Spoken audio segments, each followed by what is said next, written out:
ఓం శ్రీమాత్రే నమః. నిత్య అర్చనకు స్వాగతం. తెలిసి గాని తెలియక గాని పరమశివుణ్ణి ఆరాధించినట్లయితే ఆ భక్తులను ఈశ్వరుడు ఎంత చల్లగా చూస్తాడో ఒక ఉదాహరణ మీకు ఈ వీడియోలో చెప్తాను. పూర్వము కాంపిల్య నగరంలో యజ్ఞదత్తుడు అనే బ్రాహ్మణుడు ఉండేవాడు. ఆయన వేదాంగ విదుడు, పరమనిష్టాగరిష్ఠుడు.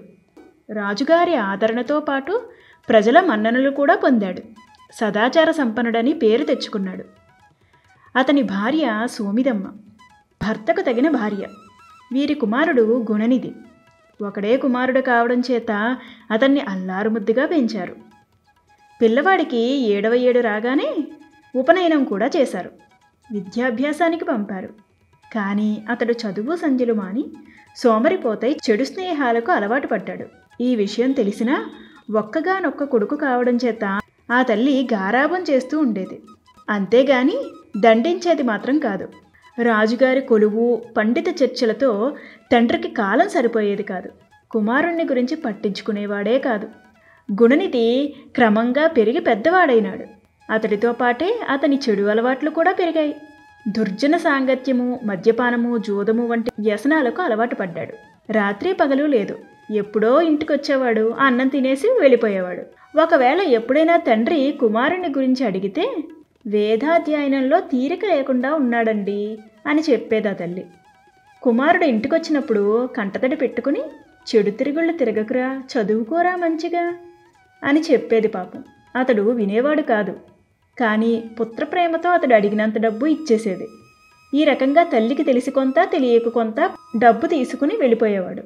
జూదం ఆడేసేవాడు. ఈ రకంగా కొంతకాలం గడిచింది. ఒకనాడు గుణనిధి తల్లిని డబ్బు ఇమ్మని అడిగాడు. అతను అడిగినంత డబ్బు ఆమె ఇవ్వలేకపోయింది. ఆ కారణంగా తల్లికి తెలియకుండా లోపల పెట్టులో ఉన్న వజ్రపు ఉంగరాన్ని తీసుకుని పోయాడు బయటికి. గుణనిధి ఆ ఉంగరాన్ని జూదంలో ఓడిపోయాడు. గెలిచినవాడు ఆ ఉంగరాన్ని తీసుకుని రాజవీధుల్లో పోతుండగా యజ్ఞదత్తుడు చూశాడు. తన ఉంగరం అతడి చేతికి ఎలా వచ్చింది? వెంటనే అతన్ని నిలువరించి, ఈ ఉంగరం నీకెక్కడిది? ఎవరిచ్చారు? నిజం చెప్పు. చెప్పకపోతే రాజుగారి ఆస్థానానికి తీసుకుపోతాను అన్నాడు.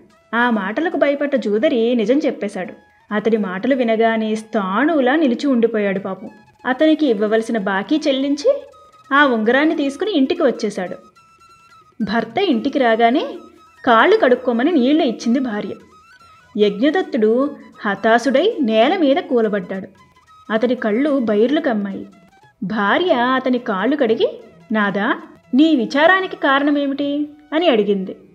యజ్ఞదత్తుడు కొద్దిగా తేరుకుని, రాజుగారు నాకు బహుకరించిన వజ్రపు ఉంగరం ఏది అని అడిగాడు. ఓస్, దానికోసమేనా ఇంత ఇది? ఆ ఉంగరం లోపల పెట్టులో భద్రంగా ఉంది అంది సోమిదమ్మ. ఒకసారి దాన్ని తీసుకురా అన్నాడు యజ్ఞదత్తుడు.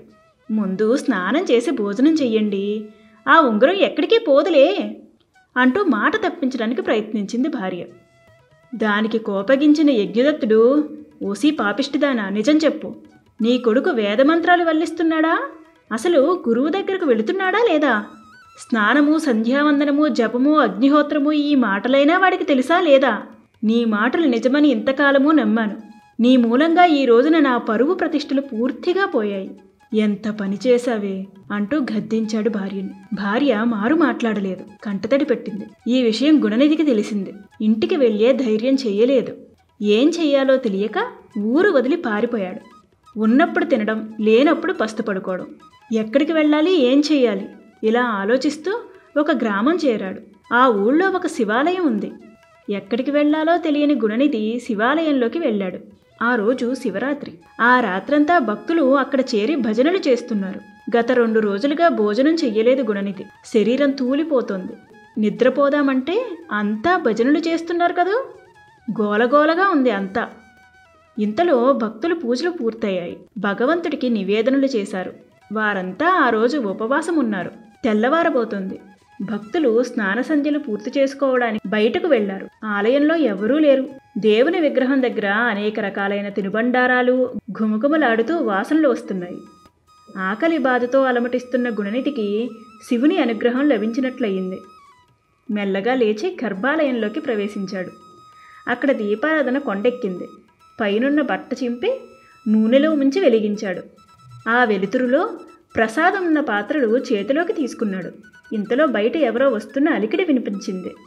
వాళ్ళు వచ్చి తనని అడ్డగిస్తారేమో అని భయపడి పారిపోబోయాడు. అతన్ని చూసిన భక్తులు దొంగ దొంగ అంటూ అరిచి పట్టుకోవడానికి ప్రయత్నించారు. ఆ కంగారులో గర్భగుడి బయటకు వచ్చి అక్కడ ఉన్న నందీశ్వరుడి మీద పడ్డాడు. తలకు బలమైన గాయమైంది. స్పృహ కోల్పోయి కొద్ది క్షణాలలోనే మరణించాడు. గుణనిధి ప్రాణాలు తీసుకుపోవడానికి యమదూతలు వచ్చారు. అతని కోసం శివభటులు కూడా వచ్చారు. ఇతడు పాపి, జూతరి, దొంగ కాబట్టి యమలోకానికి రావాలి అన్నారు యమకింకరులు. మహాశివరాత్రి నాడు ఉపవాసం ఉన్నాడు. రాత్రంతా జాగారం కూడా చేశాడు. పైగా తెల్లవారకుండానే ప్రాణాలు కూడా పోయాయి. కాబట్టి కైలాసానికి రావాలి అన్నారు శివభటులు. ఈ రకంగా వీరి మధ్య వాదోపవాదాలు జరుగుతుండగా ఆకాశం నుండి దివ్య విమానం ఒకటి వచ్చింది. అప్పుడు శివదూతలు, ఓ యమభటులారా, లోకంలో ఎవరైనా సరే తెలిసి గాని తెలియక గాని శివరాత్రి ఉపవాసం ఉండి జాగారం చేసినట్లయితే వారికి కైలాస ప్రాప్తి కలుగుతుంది. ఇతడు ఆ 2 పనులు చేశాడు. పైపెచ్చి శివరాత్రి రోజున మరణించాడు. కాబట్టి ఇతడికి శాశ్వతంగా కైలాసంలో ఉండే యోగ్యత లభించింది. అందుచేత గుణనిధిని కైలాసానికే తీసుకుపోతాం అంటూ అతన్ని దివ్య విమానం ఎక్కించి కైలాసానికి తీసుకుని పోయారు. గుణనిధి కైలాసంలో చాలా కాలము ఉండి తరువాత కళింగ దేశపు రాజకుమారుడిగా జన్మించాడు. తండ్రి తర్వాత ఇతడే రాజైనాడు. ఇతని పేరు ఆరిందముడు. ఇతడు గొప్ప శివభక్తుడు. శివాలయాలు కట్టించాడు. యజ్ఞయాగాదులు చేశాడు. పండితులకు అగ్రహారాలు దానం చేశాడు. శివకేశవులకు భేదం లేదు అని ప్రచారం చేశాడు. నిరతాన్నదానం చేశాడు. చివరకు అవసాన కాలంలో అష్టాక్షరీ మంత్రాన్ని జపిస్తూ ప్రాణాలు వదిలాడు. బ్రహ్మమానస పుత్రుడు పులస్యుడు. అతని కుమారుడు విశ్రుడు. విశ్రువు భరద్వాజుని కుమార్తె దేవవర్ణిని వివాహమాడాడు. ఆరిందముడు మరణించిన తరువాత స్వర్గసుఖాలను అనుభవించి దేవవర్ణి గర్భాన వైశ్రావణుడుగా జన్మించాడు. ఇతడే కుబేరుడు. కుబేరుని అందచందాలు బలపరాక్రమాలు చూసి ముచ్చటపడి పాతాళ లోకంలో ఉన్న సుమతి తన కుమార్తె కైకసని పిలిచి, నువ్వు ఏ రకంగానైనా సరే విశ్రువుని వివాహమాడి అతడి వల్ల కుబేరుని వంటి కుమారుని కనవలసింది అన్నది. తండ్రి మాట శిరసావహించి కైకసి విశ్రువ వద్దకు వెళ్ళింది. ఆమె మనోభీష్టాన్ని గ్రహించిన మహర్షి ఆమె కోర్కెను మన్నించాడు. అది అసుర సంధ్య కావడం చేత ఆమెకు రాక్షసులు జన్మించారు. వారే రావణ కుంభకర్ణులు.